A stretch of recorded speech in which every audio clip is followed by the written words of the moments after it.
Asthma से पीड़ित मरीजों की सही समय पर नहीं हो पाती बीमारी का डायग्नोस। अस्थमा एक सांस की बीमारी है जो वायुमार्ग को प्रभावित करती है, जिससे सांस लेना मुश्किल हो जाता है। इससे घरघराहट, खांसी, सीने में जकड़न और सांस लेने में तकलीफ होती है। अस्थमा एक आम बीमारी है जो दुनिया भर में अनुमानित 34 करोड़ लोगों को प्रभावित करती है। यह बीमारी मुख्य रूप से छोटे उम्र के बच्चों में पाई जाती है। अस्थमा का प्रसार हाल के वर्षों में लगातार बढ़ रहा है। यह बातें सोमवार को केजीएमयू के पल्मोनरी एवं क्रिटिकल केयर विभाग के विभागाध्यक्ष डॉक्टर वेद प्रकाश ने अस्थमा पर आयोजित प्रेस कॉन्फ्रेंस के दौरान कहीं। प्रेस कॉन्फ्रेंस के दौरान डॉक्टर वेद प्रकाश ने कहा कि अस्थमा से हर वर्ष अनुमानित रूप से 2.5 लाख लोगों की मृत्यु होती है। पुरुषों की तुलना में महिलाओं में अस्थमा अधिक पाया जाता है। अस्थमा मुख्य रूप से बच्चों में होता है और दुनिया भर में अनुमानित 14% बच्चे इस बीमारी से प्रभावित हैं। हर वर्ष अस्थमा के चलते कई बच्चों का स्कूल छूटता है। अस्थमा की बीमारी से पड़ने वाला आर्थिक बोझ बहुत महत्वपूर्ण है। वर्ष 2021 में एक अनुमान के हिसाब से पूरे विश्व में लगभग रु 6 लाख करोड़ अस्थमा की बीमारी से निपटने के लिए खर्च हुए हैं। उन्होंने बताया कि ग्लोबल अस्थमा रिपोर्ट 2018 के अनुसार लगभग 6.2% भारतीय, लगभग 74 मिलियन लोग अस्थमा से प्रभावित है, जिसमें लगभग 2-3% बच्चे प्रभावित हैं। भारत में नॉन इन्फेक्टिव कारणों से होने वाली सभी मृत्यु का 10% हिस्सा अस्थमा की वजह से होता है। भारत में अस्थमा का प्रसार बनने के लिए वायु प्रदूषण जिम्मेदार है।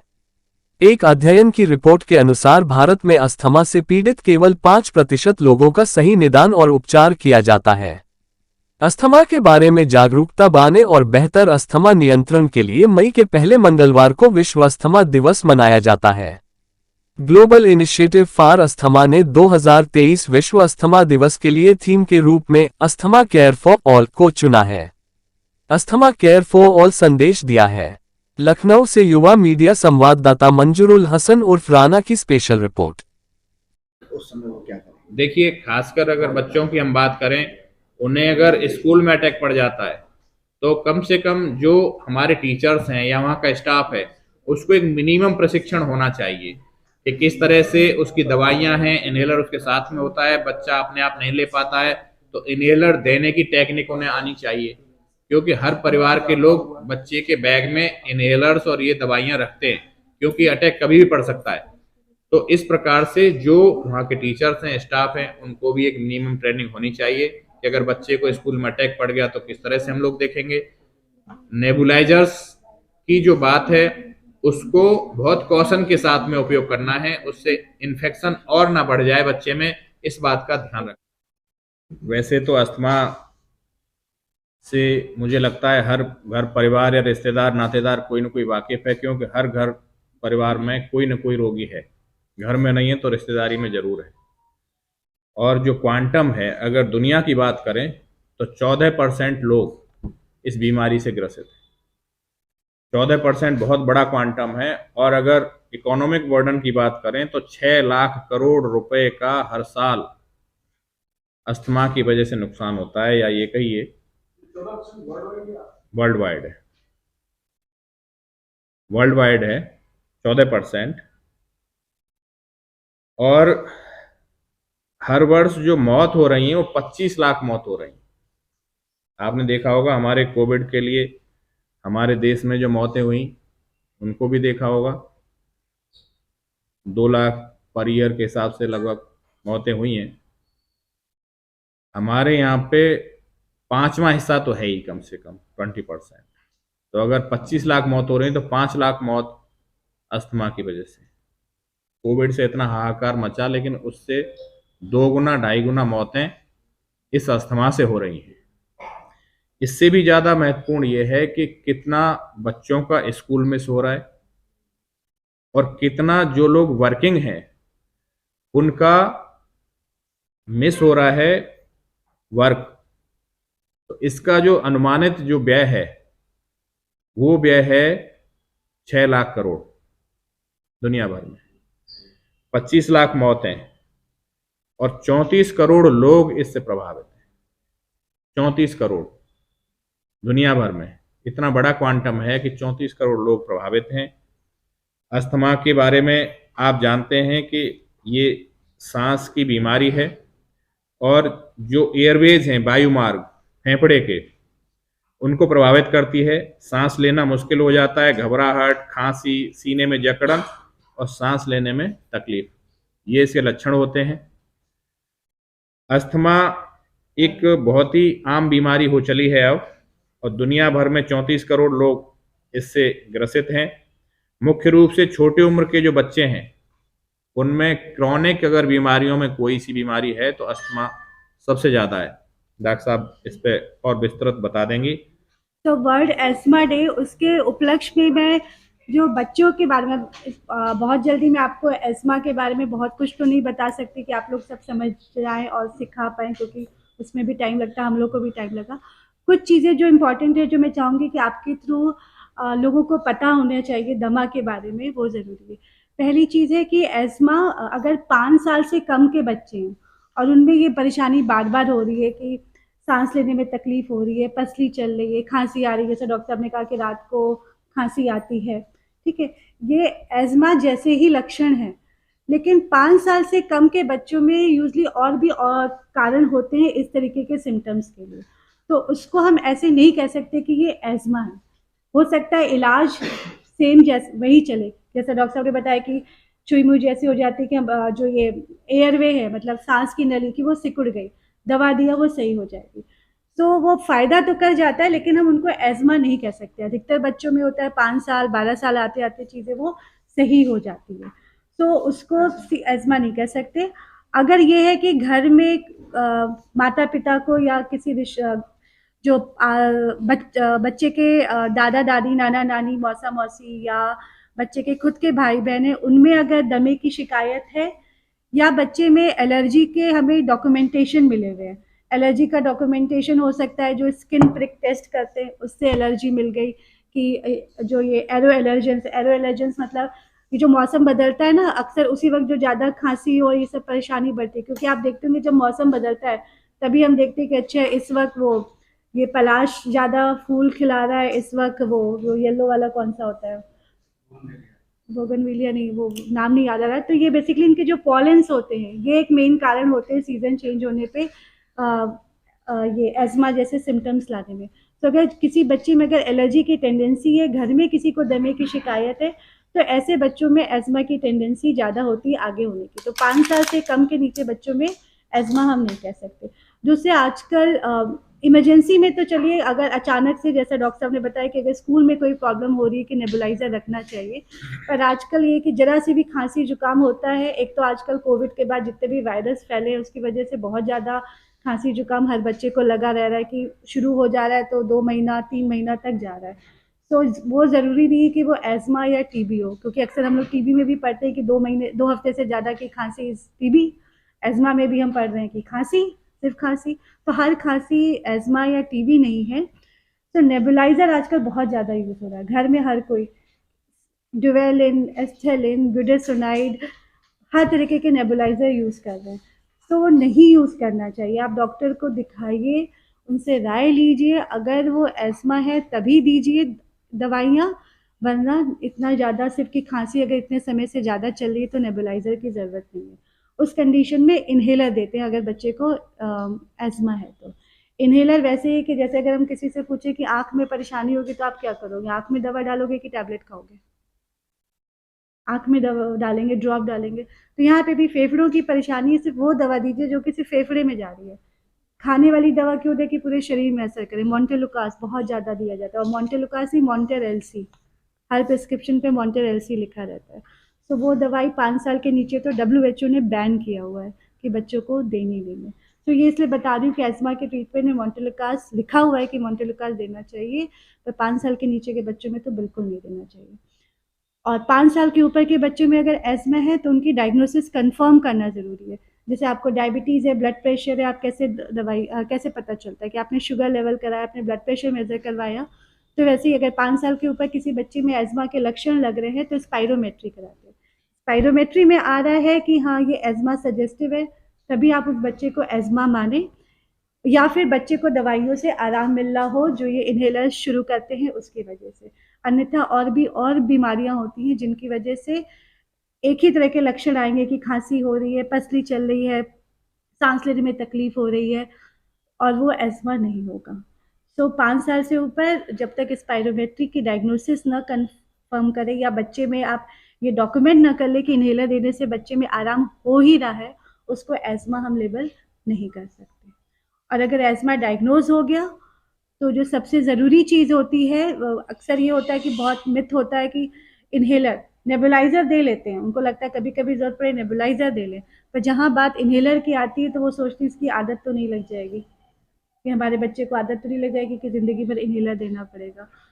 तो वो हम डॉक्टरों का ये उसमें रिस्पॉन्सिबिलिटी होती है कि जब भी पहली बार आप बच्चे में एस्मा डायग्नोज कर रहे हैं तो उनको उस वक्त पूरा टाइम दें, उनको अच्छे से समझाएं कि क्या ये बीमारी, इस बीमारी में क्या होता है और ये इन्हेलर ही फ़ायदा करेंगे। और इन्हेलर का लेने का तरीका भी बहुत ज़रूरी होता है। सिर्फ इन्हेलर बता देने से कि एस्मा है, इन्हेलर चलना है, नहीं। अगर इन्हेलर को सही टेक्निक से नहीं लिया तो अगर आपने उस बच्चे की डायग्नोसिस एस्मा बना भी ली तो भी बच्चा सही नहीं होने वाला है। हमने आपको टैबलेट लिख दी, आप टैबलेट ना खाओ घर में तो सही तो आप होगे नहीं। तो वही एस्मा के लिए भी कि अगर हमने इन्हेलर एडवाइस कर भी दिया, अगर आपकी टेक्निक सही नहीं है इन्हेलर लेने की तो वो नहीं सही हो। और अधिकतर बच्चों में यही कारण होता है कि अगर एस्मा है और तब भी बच्चे का एस्मा नहीं सही हो रहा है, तो अधिक 95% में यही कारण होता है कि वो इन्हेलर सही से नहीं ले रहे होते हैं, जिस वजह से एस्मा होता है। और दूसरे एस्मा है तो इसके लिए बच्चों की फिजिकल एक्टिविटी रोकने की बिल्कुल ज़रूरत नहीं है। जब बहुत ज़्यादा सांस फूल रही है तब ठीक है, 1-2 दिन के लिए हो गया, लेकिन एस्मा वाले बच्चों को हमें फिजिकल एक्टिविटी के लिए, योगा के लिए, इन सब के लिए और प्रमोट करना चाहिए, क्योंकि जो स्पोर्ट्स और फिजिकल एक्टिविटी है, योगा है, ये सबसे रेस्पिरेटरी ड्राइव और इम्प्रूव ही होता है, तो वो चीज़ नहीं बंद करनी चाहिए। तो अगर 2-3 शब्द में कहें एस्मा के लिए तो सबसे बच्चों में यही है कि डायग्नोसिस सबसे पहले कंफर्म करना बहुत ज़रूरी है, क्योंकि हर खांसी या पसली चलना एस्मा नहीं होती है। बिना राय के, बिना डॉक्टरों की राय के इन्हेलर नेबुलाइज़र घर में ना यूज़ करें। और अगर नेबुलाइज़र से आराम बच्चे को नहीं मिल रहा है तो इसका मतलब आपको दिखाने की ज़रूरत है, ये एस्मा नहीं कुछ और होगा। और अगर एस्मा डायग्नोज हो गया है तो डॉक्टर की सलाह पे इन्हेलर वो जब तक कह रहे हैं वो लेना ज़रूरी है। एस्मा को मैं कहती हूँ CID। CID क्यों है ESMA? It is a chronic inflammatory disease, इसलिए ये CID है।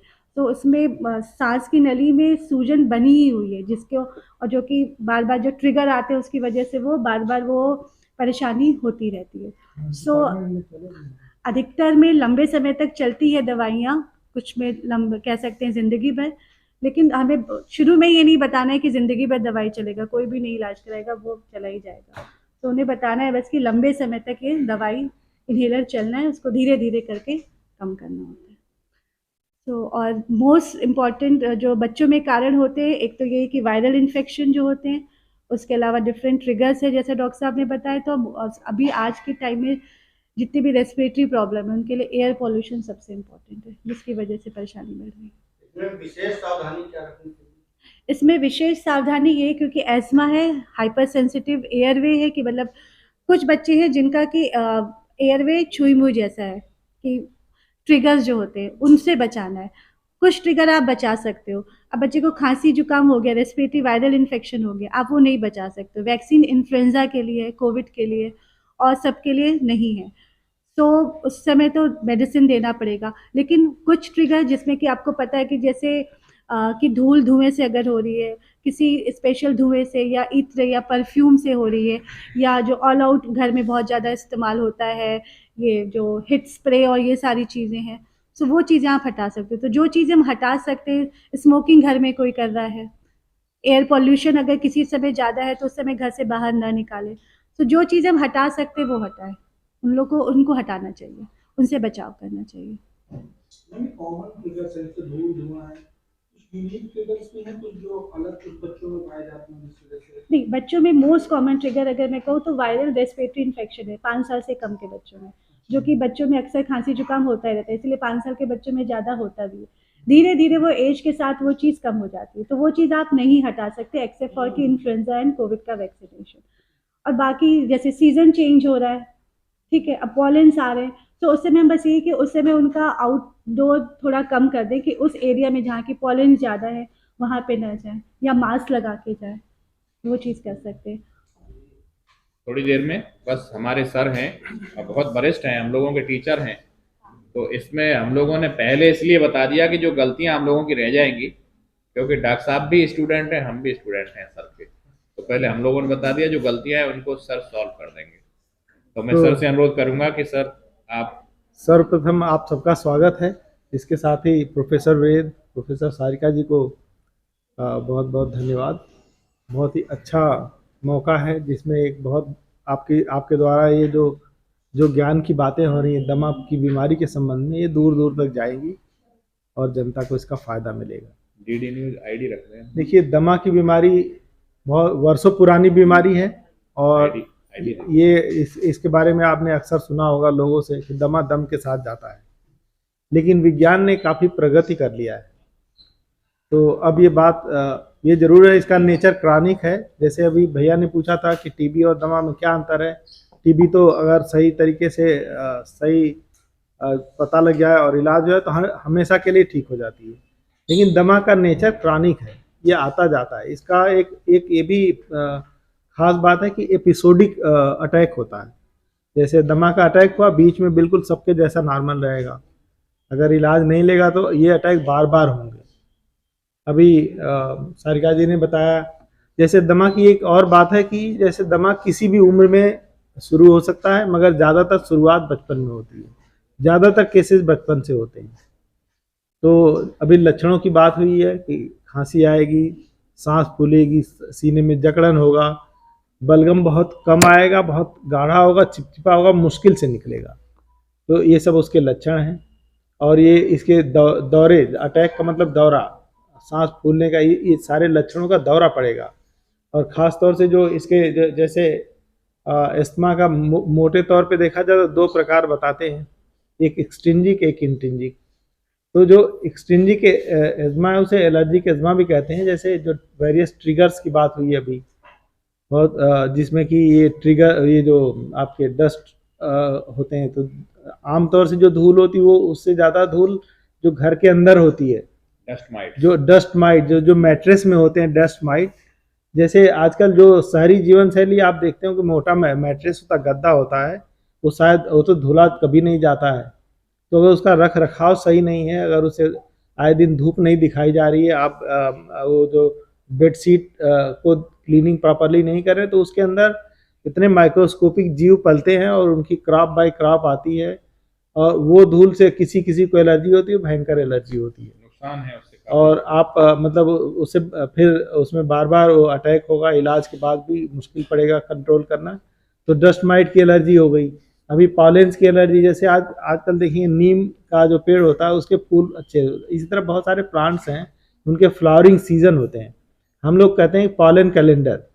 तो जिस एरिया में हम लोग, जैसे इधर यूपी के इस एरिया में रहते, तो इधर के डिफरेंट वेजिटेशन, मतलब पेड़ पौधे ये अलग है, और साउथ में जाओ आप अलग है कहीं, और हिल्स में डिफरेंट होंगे, तो उस जगह का वेजिटेशन होगा, अकॉर्डिंगली पॉलन कैलेंडर होता है। तो जो लोग इसके संवेदनशील होते हैं, जो एटॉपिक इंडिविजुअल्स है, एटॉपिक का मतलब कि शरीर उनका संवेदनशील है, जैसे वो ट्रिगर्स के जब भी संपर्क में आएंगे, तो जैसे छुई मुई का एग्जांपल दिया जा रहा है, सांस की नलियां सिकुड़ जाएंगी, उसके मतलब अंदर बलगम चिपचिपा होगा और रास्ता रोकेगा, उसमें सूजन भी होगी। सिकुड़न, सूजन और बलगम ये सब मिला के रास्ता बहुत ही कम कर देते हैं। सांस लेना कितना मुश्किल होता है कि इसका वर्णन तो वही बता सकता, सटीक वर्णन जिसको बीतता है। तो मगर इसमें ये कहा जाए कि विज्ञान ने इतना प्रगति कर लिया है कि इस पे पूरी तरह से काबू पाया जा सकता है, अगर उचित इलाज चले। जो इनहेलर्स और जो प्रिस्क्राइब, जो सही डॉक्टर से प्रेस्क्रिप्शन है, उसका सही तरह से पालन किया जाए तो लगभग नॉर्मल जीवन शैली बिताया जा सकता है।